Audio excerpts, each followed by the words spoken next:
अपना मिजाज न्यूज़ थी हूँ संजय जानी।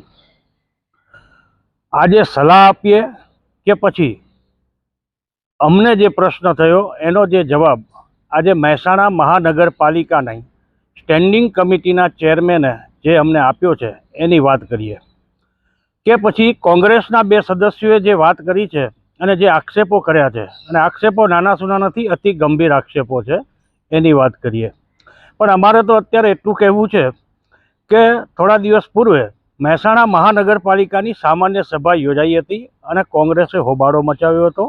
मेयर भागी रह्या छे एवा मुद्दा पण उपाड्या हता, एवा सूत्रो पण पोकार्या हता अने एनी पाछळनी वात एवी हती के 30 सेकंडनी अंदर ज सामान्य सभामां तमाम प्रश्नोने लईने बहाली आपी अने सभाने पूर्ण करी देवामां आवी हती, तेनो विरोध थयो हतो।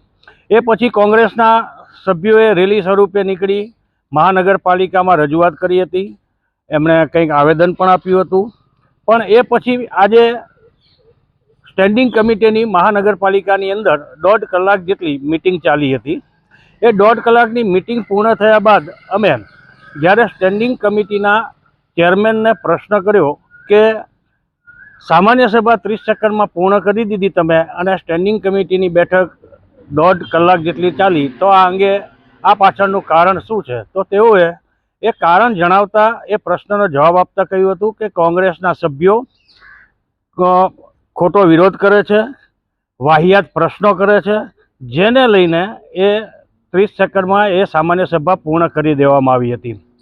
बीजी तरफ तेओए एम पण कह्युं हतुं के कोंग्रेसना सभ्यो मजबूत अने प्रजालक्षी कोई प्रश्न लईने आवशे तो अमे भाजपना तमाम सभ्यो मजबूताईपूर्ण एमने साथ सहकार आपीशुं, मजबूताईपूर्ण एमना प्रश्नोने वाचा मळी रहे ए दिशामां पण काम करीशुं। तो सामा पक्षे कोंग्रेसना सभ्य अमित पटेल તેમજ કમલેશ સુતરિયાએ ગંભીર આક્ષેપો પણ કર્યા હતા કે સ્ટેન્ડિંગ કમિટીની બેઠક લાંબી ચાલવા પાછળનું કારણ ભ્રષ્ટાચારને પ્રોત્સાહન આપવું, એમના મળતિયાઓને આર્થિક લાભ કરાવવા તેમજ જે ટેન્ડરો છે એ ટેન્ડરોમાં ગોલમાલ કરવી, એના માટે જ આટલી લાંબી મીટિંગ ચાલતી હોય છે। કમલેશ સુતરિયાએ તો ત્યાં સુધી કહ્યું કે કમલમ કચેરીએથી તેમને જે આદેશ થયો એ મુજબ એમણે તો ખાલી આંગળી ઊંચી કરી અને બેઠક પતાવી દેવાની હોય, એટલે સ્ટેન્ડિંગ કમિટીની બેઠકની અંદર બહુ વાર નથી લાગતી, પરંતુ સેટલમેન્ટ કરવામાં તેઓ સમય બગાડતા હોવાની તેઓએ વાત કરી અને એક તરફે ગંભીર આક્ષેપો કર્યા હતા। હવે અમારે તો એવી રીતની વાત કરવી છે કે કોંગ્રેસના સભ્યોને કે તમે જો વાહિયાત પ્રશ્ન ન કરો, પ્રજાના પ્રશ્નો લઈને જાઓ અને મજબૂત પ્રશ્ન લઈને જાઓ અને તમારી રજૂઆત જો સક્ષમ હશે તો ભાજપના સભ્યો તમને સાથ સહકાર આપવા તૈયાર છે। બીજી તરફ ભાજપના સભ્યોને પણ અમારે એમ કહેવું છે કે વિપક્ષ જે છે, વિપક્ષ પ્રજાના પ્રશ્નો ઉપાડતો હોય છે, વિપક્ષના પ્રશ્નો તમને કયા વાહિયાત લાગ્યા એ અંગે પણ કોઈ ફોડ આપશ્રી કે તમામ ભાજપના સભ્યોએ પાડી નથી, તો એ ફોડ પણ પાડવી કે કોંગ્રેસના સભ્યો કયા વાહિયાત પ્રશ્ન લઈને આવ્યા હતા। હવે વાહિયાત પ્રશ્નને લઈને પણ કોંગ્રેસના સદસ્યોએ કહ્યું હતું કે અમે પ્રજાના પ્રશ્નો ઉપાડીએ છીએ, એમને વાહિયાત લાગે છે, તે ગેરવ્યાજબી છે। તો જાણો સ્ટેન્ડિંગ કમિટીના ચેરમેને શું કહ્યું તેમજ કોંગ્રેસના સભ્યોએ શું વાત કરી તે અમારી પાસેથી અમારી આ માધ્યમથી અમે આપની સમક્ષ રજૂ કરીએ છીએ અને પછી અમારા જે દર્શકો છે એમને ઉપર બધું મૂકીએ છીએ કે આ અંગે અમારે કોમેન્ટ કરીને જણાવજો કે કોના કેવા પ્રશ્નો અને એના જવાબો અને એમના આક્ષેપો આપને વિચારવા મજબૂર કરે છે, યા તો આપ શું આ અંગે વિચારી રહ્યા છો તે અમને કોમેન્ટ બોક્સમાં જરૂર જણાવજો। વિપક્ષની રજૂઆત જે 30 સેકન્ડ ચાલવાની હતી એ એમાં વિપક્ષના બિનજરૂરી પ્રશ્નો અને બિનજરૂરી રજૂઆતો હોવાની આગળ જે એમની જે ટ્રેન્ડ રહેલો એના કારણે અમારા ભાજપના બધા સભ્યોએ નક્કી કરેલું કે ભાઈ જો એ શાંતિથી બોર્ડ ચલાવવા માગતા હોય તો અમને કોઈ વાંધો નથી। આ વખતે પણ અમે નવું બોર્ડ આવશે એમાં અમે તૈયાર જ છીએ બધી રીતે એમના જોડે રજૂઆતો કરવા। એમને મહેસાણાના વિકાસમાં એમની જો કોઈ પોઝિટિવ સૂચન હશે તો અમે એમનું કોઈ પણ સલાહ સૂચન સ્વીકારીએ છીએ, પરંતુ વાતે ને વાતે જો વિરોધ જ કરવો હોય તો એ વાત એમની થોડી ગેરવ્યાજબી છે। જો એમની કોઈ પોઝિટિવ વાત હશે તો અમે હંમેશા આવતી વખતે પણ અમે કોઈ પણ બોર્ડમાં ચર્ચા કરવા અમે સંમત છીએ। આજે મહેસાણા મહાનગરપાલિકાની કારોબારી સમિતિની મીટિંગ યોજાઈ હતી ત્યારે 28થી પણ વધારે કામકાજ હતા. જે કામકાજ દરખાસ્ત 1.5 કલાક જેટલી આ મિટિંગ ચાલી, પણ જ્યારે મહેસાણા મહાનગરપાલિકાની સામાન્ય સભા મળે છે, જેમાં મેયર પોતે ઉપસ્થિત હોય અને આખાએ મહાનગરપાલિકાના પ્રશ્નો અને દરેક કાઉન્સિલરો હાજર હોય, ત્યારે આ માત્ર 30 સેકન્ડ ચાલે છે.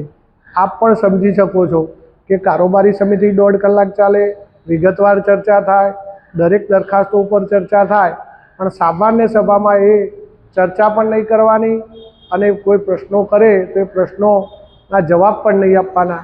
એટલે હું સીધા જ મેયરને પૂછવા માગું છું, મેયર, આપને ક્યાંક તો મહેસાણાના શહેરના વિકાસમાં રસ નથી, મહેસાણાના પ્રજાજનોની તકલીફો આપ જોઈ નથી શકતા, આપને સમસ્યાઓ હલ નથી કરવી, અને જે વેરોભરતી પ્રજા છે એ કાયમ માટે પોતાના પ્રશ્નો અને પોતાની સમસ્યાઓથી મૂંઝવાય એ રીતનું આપનું વર્તન છે. આપને ફરી એકવાર આજે પણ વિનંતી કરું છું કે આપ સામાન્ય સભા ચલાવો અને શહેરની પ્રજાના પ્રશ્નો સાંભળો, શહેરની પ્રજાની રજૂઆતો હોય, દરેક કાઉન્સિલરોની જે પણ રજૂઆતો હોય, જેમ 1.5 કલાક કારોબારી સમિતિ ચાલી શકે તો 1.5 કલાક માટે સામાન્ય સભા કેમ ના ચાલી શકે? આ મોટો પ્રશ્ન છે. શહેરની પ્રજાને પણ પૂછવામાં મારે જણાવવું છે કે તો શું આ મેયર અને આ ભારતીય જનતા પાર્ટીના સત્તાધીશો દાળમાં કંઈક કાળું કરતા હશે તો જ કારોબારી 1.5 કલાક ચાલે એવું હું સમજું છું. કેમ કે એમના મળતિયાઓને, જેને પણ ટેન્ડરો આપવા હોય, જેને ગપલા કર્યા હોય, જેને ગોટાળા કર્યા હોય, એમને છાવરવા, બચાવવા અને પોતે ટેન્ડરોમાં ભાગીદાર થઈ જવું એ આ સત્તાધીશોનું રોલ હોય એવું મને લાગી રહ્યું છે. આપણા પ્રશ્નો વાહિયાત હોય છે એવા આક્ષેપો સત્તા પક્ષોથી કરવામાં આવે છે. વાહિયાત એટલે પ્રજાના પ્રશ્નો વાહિયાત લાગી રહ્યા છે. પાણીની સમસ્યા, ડ્રેનેજ લાઇનની સમસ્યાઓ, વરસાદી પાણીના નિકાલની સમસ્યાઓ, નવા રોડ રસ્તા બનાવવા, આઇકોનિકના પ્રશ્નો, આ બધા વાહિયાત પ્રશ્નો છે. મારે મેયરશ્રીએ પૂછવું છે કે આ વાહિયાત પ્રશ્નો હોય તો તમને વાહિયાત લાગતા હશે, પણ શહેરની પ્રજાને આ પ્રશ્નો વાહિયાત નથી લાગતા. મોઢેરા રોડ હોય, રાધનપુર રોડ હોય, વિસનગર લિંક રોડ હોય, ગાંધીનગરવાળો રોડ હોય, આ બધી જ જગ્યાએ આ પ્રશ્નો છે. આખા શહેરના ડ્રેનેજના પ્રશ્નો છે, ચોમાસામાં પાણી ભરાવાના પ્રશ્નો છે. શું આ વાહિયાત પ્રશ્નો છે? મહેસાણા મહાનગરપાલિકાની આજે સ્ટેન્ડિંગ કમિટીની મિટિંગ 1.5 થી 1.5 કલાક જેટલી ચાલી. સ્ટેન્ડિંગ કમિટીના સભ્યો 12 છે, તમામે તમામ ભારતીય જનતા પાર્ટીના સભ્યો છે. છતાં પણ અને એમને દરેક સભ્યોએ અને ચેરમેને ભારતીય જનતા પાર્ટીની કમલમની ઓફિસમાંથી જે આવ્યું હોય તેમાં ફક્ત આંગળી અદ્ધર કરવાની હોય છે. છતાં પણ આજે 1.5 થી 1.5 કલાક જેટલી કારોબારી સમિતિની મિટિંગ ચાલી. એટલે કે ક્યાંક કંઈક ખોટું અથવા તો ક્યાંક કંઈ અંદર છે કે જેના કારણે એમને કમલમનો ઈશારો આંગળી અદ્ધર કરવાનો હોય, છતાં પણ 1.5 થી 1.5 કલાક જેટલી સભા ચાલે એટલે કે ક્યાંક કંઈક ખોટું છે. મહેસાણા મહાનગરપાલિકાની જ્યારે સામાન્ય સભા હોય છે ત્યારે સમગ્ર મહેસાણાના 52 સભ્યો ઉપસ્થિત હોય છે અને મહેસાણા મહાનગરપાલિકા વિસ્તારની સમસ્યાઓ તેમને રજૂ કરતા હોય છે, તેમજ સમસ્યાઓ પર ચર્ચા થવાની હોય છે.